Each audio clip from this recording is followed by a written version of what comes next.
Buona giornata, ben trovati nuovamente da Ampezzo Carnico. La nostra permanenza ad Ampezzo Carnico ci porta naturalmente a salutare nuovamente Giusy. Buona giornata anche a te e ben trovata, non posso dire benvenuta perché tu insomma ci sei di casa qui ad Ampezzo. E allora andiamo a conoscere un'altra parte di Ampezzo Carnico molto interessante e siamo davanti ad un museo, ad un palazzo importante, il Palazzo Unfer, giusto? Ho detto, pronunciato giusto? Esatto, sì, è dedicato ad Angelo Unfer, che era una persona non nata ad Ampezzo, ma che ha dato molto ad Ampezzo. Aveva creato la scuola di arti e mestieri, dove i giovani venivano formati molto bene, sono andati tutti a lavorare anche fuori da Ampezzo, esportando conoscenze e capacità. Era una persona molto appassionata, un vulcano di idee, diciamo. Purtroppo è scomparso già da molti anni, prematuramente, e insomma il paese ha voluto dedicargli questo palazzo che ospita il Museo Geologico della Carnia. Ricordiamo che la Carnia è molto importante dal punto di vista geologico dei fossili, abbiamo un museo molto ben strutturato, e la Pinacoteca d'Avanzo. Marco d'Avanzo è un pittore ampezzano nato nel 1872, morto nel 1955, considerato un post-impressionista ed era piuttosto quotato. Al momento abbiamo un'esposizione ai paesaggi invernali della Carnia che sono molto suggestivi, tutta la Carnia innevata con delle luci favolose. Ci troviamo anche, esatto, sì, la casa natia di Marco d'Avanzo è proprio questa, c'è ancora una targa fissa alla facciata che ne ricorda l'importanza. È un paese sicuramente, Giusy, che merita di essere scoperto e allora noi andiamo a scoprirlo con voi. Giusy, ci inoltriamo adesso, come abbiamo fatto nelle puntate precedenti, in questa Ampezzo Carnica di vecchia natura. Intanto questo affresco che troviamo sul muro qui della casa di fronte manifesta la devozione popolare, come abbiamo detto nelle scorse puntate, per quanto riguarda le icone. Questa è una casa edificata a inizio Settecento, è molto antica, è stata completamente ristrutturata ad arte, cioè rispettando pienamente i canoni e la struttura originaria, dopo il terremoto del 76. Ricordiamo che nel 1976 un devastante terremoto, sì, tutto Friuli Venezia Giulia, non era proprio qua la zona maggiormente disastrata, però purtroppo abbiamo avuto dei danni. Però come dicevamo, passeggiando così è stata recuperata in maniera eccellente, anche i lavori fatti dopo il terremoto sono stati fatti secondo me con cura. Sì, con molta attenzione ai dettagli, al rispetto dell'originalità della casa e dei materiali da utilizzare.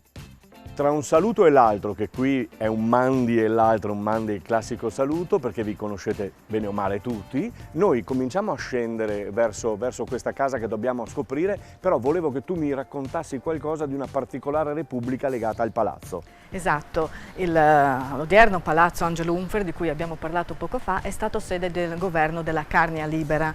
Per questo la piazza si intitola Piazza Zona Libera nel 1944, perché la resistenza, i partigiani, riuscirono, diciamo così, a far fronte al nazifascismo e per un brevissimo periodo, nell'estate del 44 fino ai primi di ottobre, sono riusciti a realizzare una cosa molto importante, a prendere, diciamo, un poco il sopravvento su quello che era la tragicità del momento, e avevano istituito delle zone libere un po' in tutta la Carnia. Ampezzo ne era un po' la capitale e il palazzo Angelo Unfer aveva ospitato proprio il governo.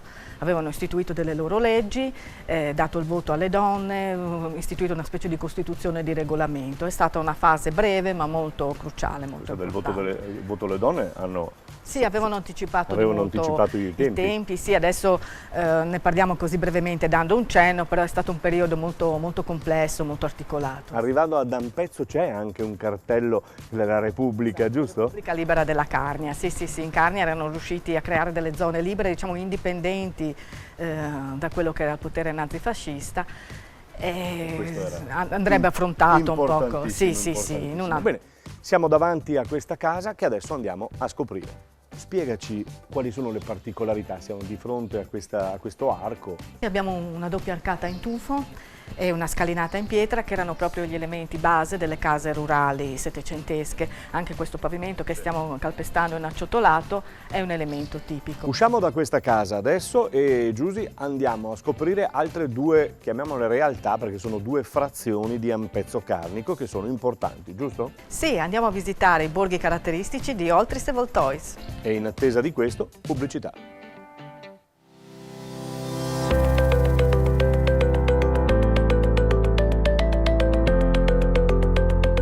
Siamo all'interno della segheria di Centa, sempre ad Ampezzo Carnico, e sono con Marco. Buona giornata Marco. Buongiorno.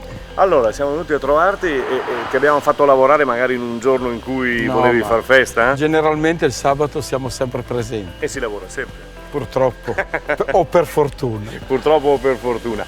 E siamo davanti a parte della vostra produzione, perché la ditta è veramente grande. Ci servono diverse misure, diverse qualità, quindi abbiamo bisogno di molto spazio, sia per i tronchi che per le tavole, per soddisfare tutte le esigenze e le richieste che abbiamo nel mercato. L'azienda è partita da mio papà Giuseppe, che faceva il boscaiolo, è partita circa 70-75 anni fa, ha incominciato a tagliare boschi, ovviamente in maniera diversa di adesso perché non c'erano i mezzi, e poi pian pianino ha fatto la prima segheria, poi ha costruito la seconda che è qua, e dopo noi adesso in questi anni abbiamo rimodernato tutto per appunto sopperire le richieste, rimanere sul mercato e produrre velocemente a costi bassi, perché se no non si riesce a produrre. Il mercato chiede di tutto, basta fare il prezzo giusto e il mercato chiede tutto quello che si vuol fare. Beh, ma te e tuo fratello ho capito che insomma siete euforici del lavoro e scatenati sotto forma di nuovi inserimenti, quindi non vi troveranno impreparati. No, sicuramente no. Marco, ti ringrazio e buon lavoro. Grazie, buona giornata.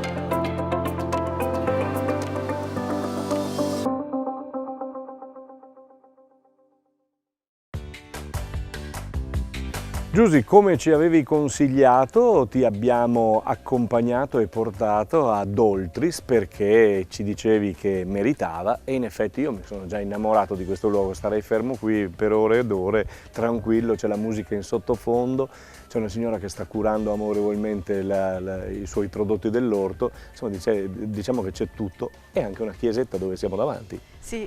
L'origine di questa chiesa storicamente non è proprio conosciuta la data, però è stata ristrutturata nel 1766 e quindi si ritiene sia la più antica al momento di Ampezzo. È dedicata alla Santissima Trinità. All'interno possiamo vedere diversi dipinti sia dedicati alla Santissima Trinità che un'ultima cena molto interessante.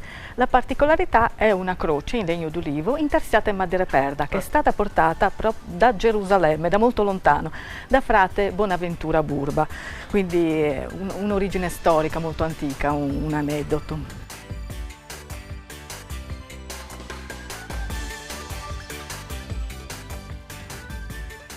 Beh, sempre più innamorato di questo Oltris. Tra l'altro trovi anche, il mondo è piccolo, trovi anche persone che conosci dove non te l'aspetti. Questo ciottolato sta mettendo a dura difficoltà i tacchi che hai. No, è una particolarità ed è molto importante perché è uno dei pochi paesi in Carnia che ha mantenuto l'intero abitato, l'intero paese con l'acciottolato, che era la pavimentazione comune un tempo. Beh, veramente una cosa interessante, Giusy. Adesso, se mi permetti, ti offro da bere alla fontanella. Andiamo.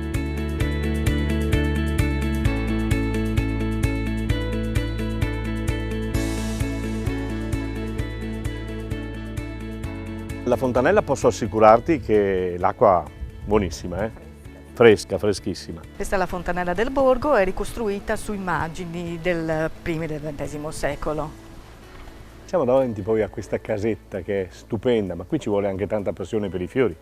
Sì, molta cura dei dettagli, molta passione per i fiori. La legna non manca mai. La legna non manca, fortunatamente. Giusy, stiamo cercando tra i vicoli di Oltris questa casa e l'abbiamo trovata, dove c'è una particolarità.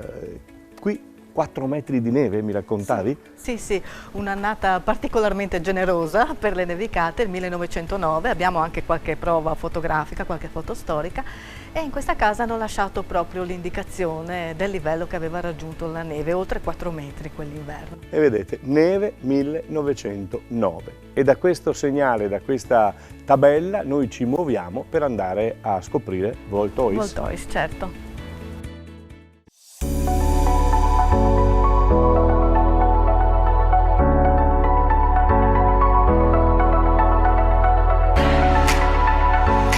All'Osteria con Cucina in via Nazionale 81 ad Ampezzo in provincia di Udine è come stare a casa vostra. Cucina casalinga, cucina mediterranea. Per informazioni e prenotazioni 0433 73 1100 oppure 331 855 19 42. Osteria con Cucina, via Nazionale 81, Ampezzo, Udine.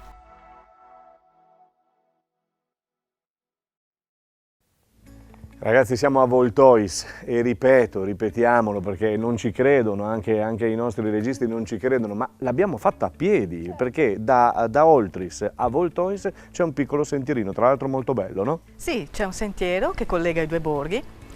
Viene detto sentiero delle Ancone, delle Maine, perché queste piccole costruzioni, le icone votive, erano molto importanti per la cultura popolare e il gruppo ANA di Ampezzo ha pensato bene di ristrutturarle, porle nel loro sito originario e creare questo percorso che è culturale e turistico allo stesso tempo. Senti, io mi siedo un attimo perché un po' di stanchezza c'è, però andiamo a scoprire questo incantevole borgo. Certo.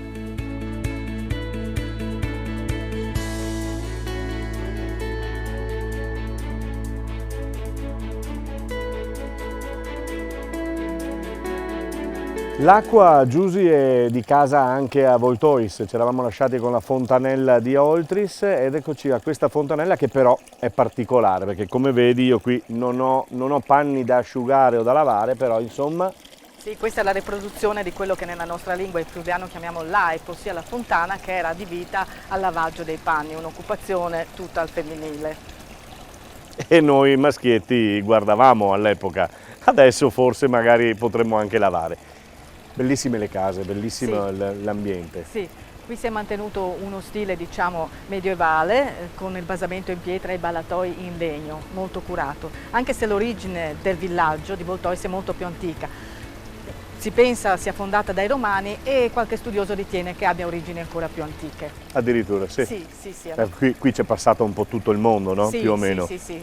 Da quando siamo stati ceduti al Patriarcato di Aquileia, a Venezia, poi c'è stato il dominio austro-ungarico, qui insomma di tutto e di più. C'è stato...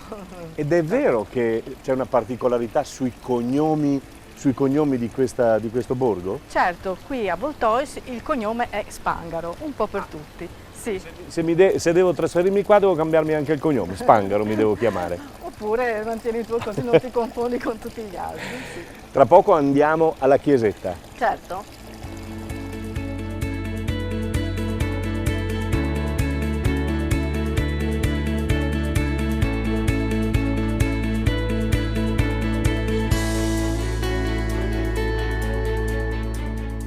Avete presente il giardino dell'Eden? Siamo passati dall'acqua a tutte queste coltivazioni che ci sono, orti meravigliosi, poi prugne sugli alberi, alberi di mele, di pere, insomma c'è di tutto. E la chiesa? La chiesa originaria di Voltois è stata costruita nel 1348 e non si trovava in questa posizione. No, era una sorta di ex voto proprio per San Rocco, che è il protettore della malattia, in quanto era il periodo dell'epidemia e la popolazione era decimata. Il luogo dove si trovava prima è stato purtroppo vittima di incidenti, terremoti, non ultimo quello del 76 che ha dato il colpo di grazia alla chiesa. Quindi da giù si è spostata qui. Esatto, dall'inizio del paese è stata costruita in questa località detta Pocis e qui ha trovato la sua collocazione finale. Sì. Per chiudere, Giusy, io so che qui lo scorso anno ci sono stati 2 matrimoni ed è una cosa... Sì, nella chiesa di San Rocco a Voltois si sono celebrati ben 2 matrimoni l'anno scorso ed è veramente un evento eccezionale. E allora il nostro evento eccezionale invece è stato quello di aver avuto Giusy come guida di Ampezzo, grazie Giusy per essere stata con noi e per averci fatto scoprire appunto questi 2 borghi che io preferisco che tu li dica tu i nomi perché evito di magari sbagliarmi. Allora siamo andati a vedere Oltris e siamo andati a vedere Voltois. Bellissimi, credeteci, veniteci e naturalmente ad Ampezzo Carnico ritornerete. Ciao e grazie. Arrivederci.